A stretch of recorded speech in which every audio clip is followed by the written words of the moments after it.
I'm back. Sorry to keep you waiting. My friends, I want to talk about something that's been a bit of an issue with Warriors games as of late, and well, all time. So, do Warriors games have too many characters? Now, you might think I'm just going to say yes and then rail on about how characters need to be cut, but the issue is a bit more complex than that. I say issue because in terms of Dynasty Warriors series, having over 90 characters is a massive issue in terms of story, gameplay and the mechanics. And some sense of irony, it's the only noticeable thing that Koei does to listen to fans, adding the ones from fan polls, even though it is probably the aspect of these games that are destroying them the hardest, outside of releasing shite like Dynasty Warriors 9 and milking the fan base for all they're worth.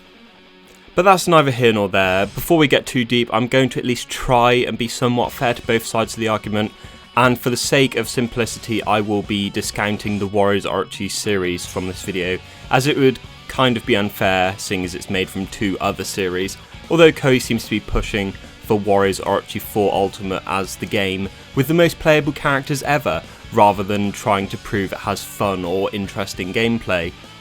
Anyway, so why are adding characters a good thing?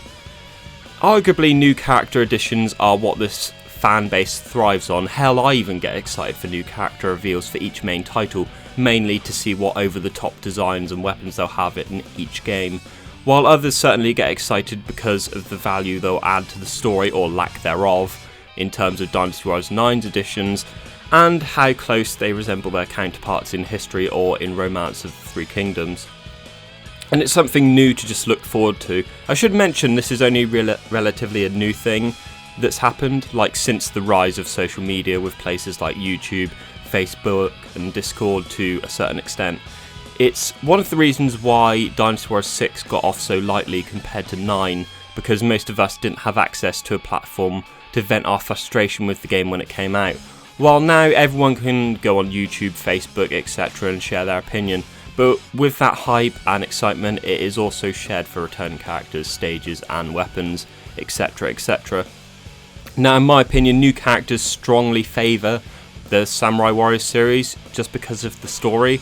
It's more complex, characters switch allegiance more often, and there's just more factions to begin with. However, the Samurai Warriors series hasn't been afraid to cut characters or leave them out of the story if they don't find a place for them in time for the vanilla game's release, such as Gracia, who got excluded from the vanilla release of Samurai Warriors 3. Now, keeping some of that in mind, new characters can add to the story in games like Samurai Warriors 4. All of the new additional characters added in that title were quite fantastic. They all fleshed out older characters and added a new level of dynamics to them, and even added some new battles. With the additions of Takakage Kyobakawa, Kojiro Katakura and Toyohisa Shimazu, we were introduced to something like 12 new battles which had never been in the series before, further adding to the partner character arcs, that's to say, Motonari Mori, Masamune Date and Yoshihiro Shimazu respectively. Unlike in the two previous main Samurai Warriors games which each character only had 5 stages for their stories, it became very, very abridged, focusing on their first major battle, a few in the middle and then their last battle, whilst vanilla Samurai Warriors 4 it focused on each of the clans' rise to power and usually their eventual assimilation into either the Toyotomi or Tokugawa clans. So the new characters had to go hand in hand with the new way of telling the story as one unified effort. If you look at something like the pseudo expansion 4.2, where it's back to 5 stages per story, which works for some characters, but others it's really hit and miss. To be fair, it's quite hard to critique or praise that game because most of the storytelling and character development is basically the same as the vanilla version, and the games are virtually the same. Now, I'm not sure what I was going on about there when I wrote this a couple of months ago, but you get my point. The character additions do add to the story in some way or another. It's just whether or not it adds to the overall vision of the game. With Samurai Warriors 4, it obviously had a clear vision in mind that they want to tell a unified story, and for one character to just do all the battles for, Kyushu, that being Yoshihiro Shimazu, that would be a bit boring. So that's why they added Toyohisa, to give some dynamic, otherwise he'd just be doing a fucking monologue for the whole story. On the flip side of that, new character additions don't favour the Dynasty Warriors series, well, at least how they've handled it thus far. For one, the story is more streamlined, where the second and third act of each game there's only 3 real main powers, which is where the bulk of the story happens, which is a shame because some of the more interesting characters are before this, like Yuan Shu, Yuan Shao, Dong Zhuo, etc, etc. So any new additions to the series are usually added to be part of this bulk of the story. Even a side character like Zhou Se has his story during this part, at least in Dynasty Warriors 8 and 9. But we'll talk about the Dynasty Warriors series in a little bit. But finally, the last good point, kind of, is new characters enable them to do whatever they like. In some cases, some characters are kind of like placeholders for either parents or someone else in the series, like the Sanada Bros take part in the battles their father did in his place, Ginshio Tachibana took the place of her husband in Samurai Warriors 2, and Shingsai was somewhat of a placeholder for her brother. Most of this they can do whatever they like thing is usually what they do with fictional characters or female characters, because, you know, historically, bar a few exceptions, didn't really take part in battle. Like Lian Shi, she's not only Sun Xuan's wife and bodyguard, she also supports Sun Xiangxiang, as well as Guan Yu's executioner if you choose to play as her in Fon Castle. And a fan favourite character, Lu Lingqi, is someone for Lu Bu to care about, but she also appears in some of the side stages long after Lu Bu is rotting in the ground, presuming they buried him, instead of just, you know, letting him hang from a rope.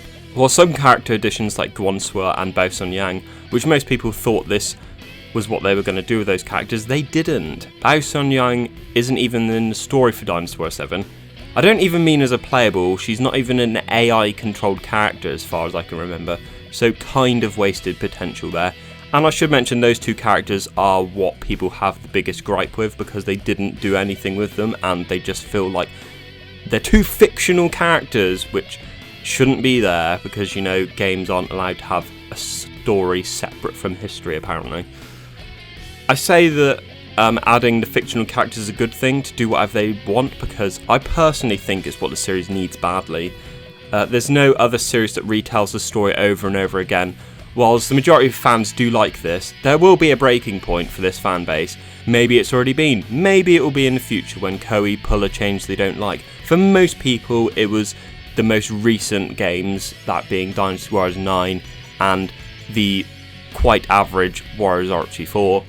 Now, on the flip side of the whole character additions thing, characters additions themselves don't add anything to the mechanics of the game, and makes it significantly harder for any gameplay change to be implemented.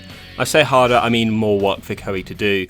The jump in the amount of animations, just attack animations, from Dynasty Warriors 7 Empires to vanilla Dynasty Warriors 8 is a staggering 889, roughly, and because I'm lazy, I'll just use a screenshot from when I talked about that in another video.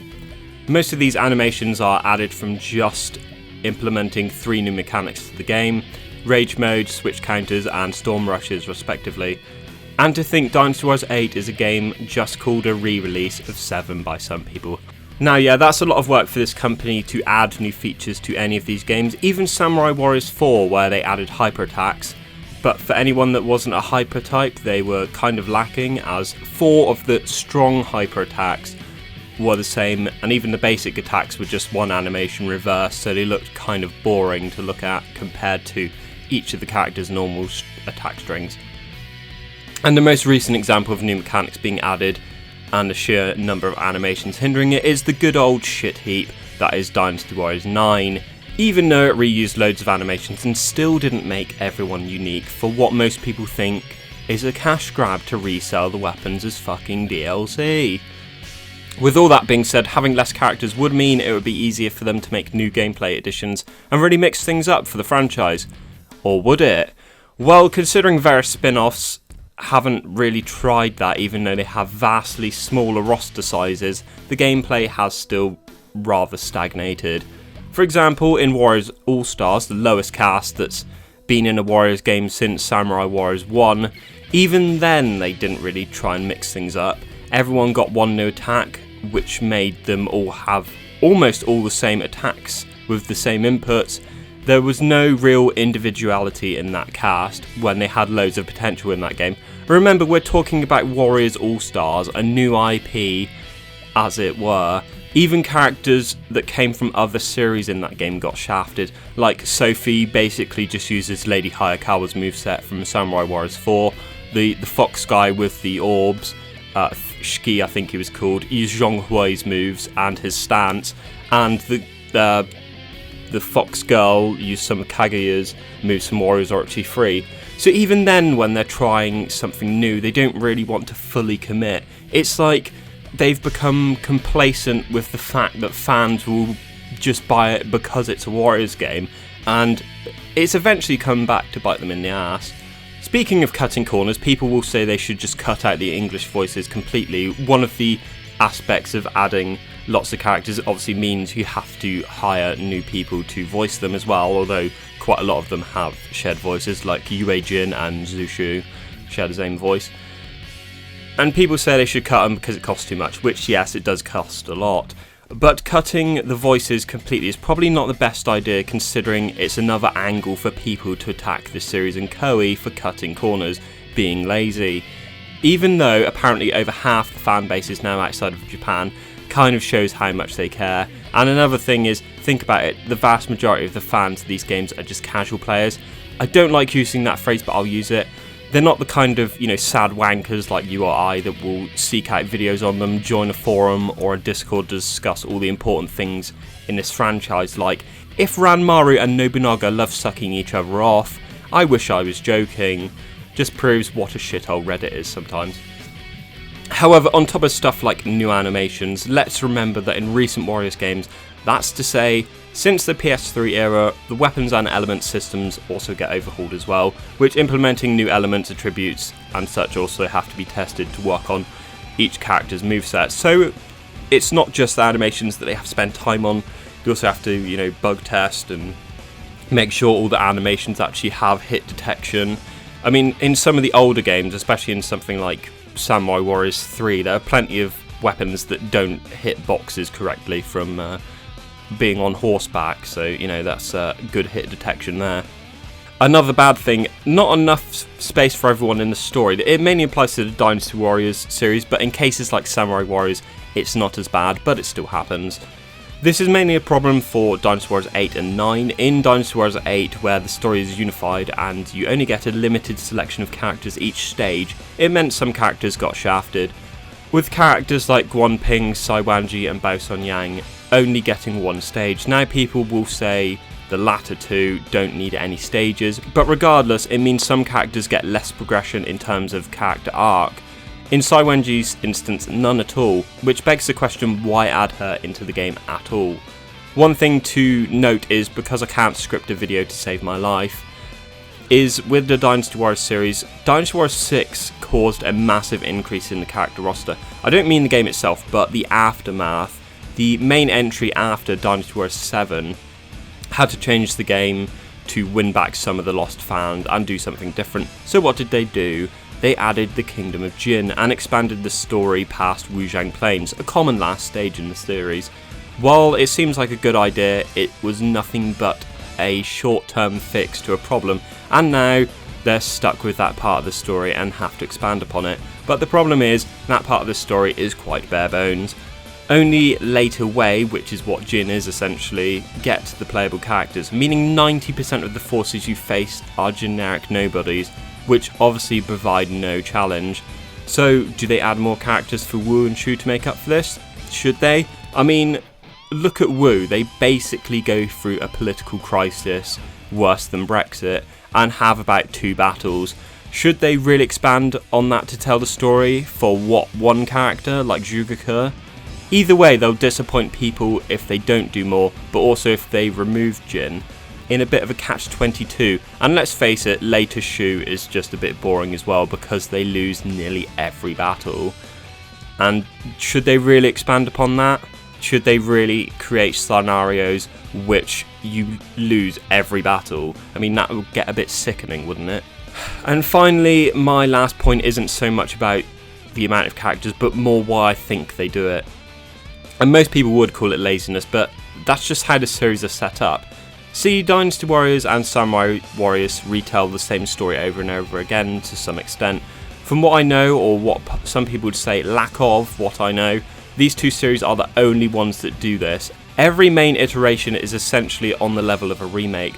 With each game, every character relation is reset, so we just get the same character development each game, same character arcs, etc, etc. It's not just these series either, it's a large majority of Koei games either tell the same story over and over again, or the story is based on someone else's IP. And if it's to be believed, One Piece Pirate Warriors 4 will retell the fucking story again. It's a sequel, yet they didn't actually want to carry on the ending from One Piece 3, so we're going to get the story from the beginning again. I mean, holy fuck. Wow. So games like Arslan, One Piece, Berserk, Attack on Titan are all based on the anime and manga of the same name, and follow the same story, with the exception of One Piece 2. Then you have collab titles, which do have original stories, but also have other people involved in developing them. One outlier to this is actually the new Persona game, which is coming out, because it's actually a sequel to vanilla Persona 5, which is actually quite interesting. So it actually solves some of the problems. It's a sequel, however, if you get the Switch version, it's not a sequel because you wouldn't have played the original, so basically that's money grabbing there. But yeah, an actual sequel, my head's gonna actually explode in a minute. Basically, I'm implying that Koei don't hire writers here, because all their games are retellings and are based on somebody else's IP. I mean, obviously they do have writers for the dialogue, but the main crux of the story is always written for them.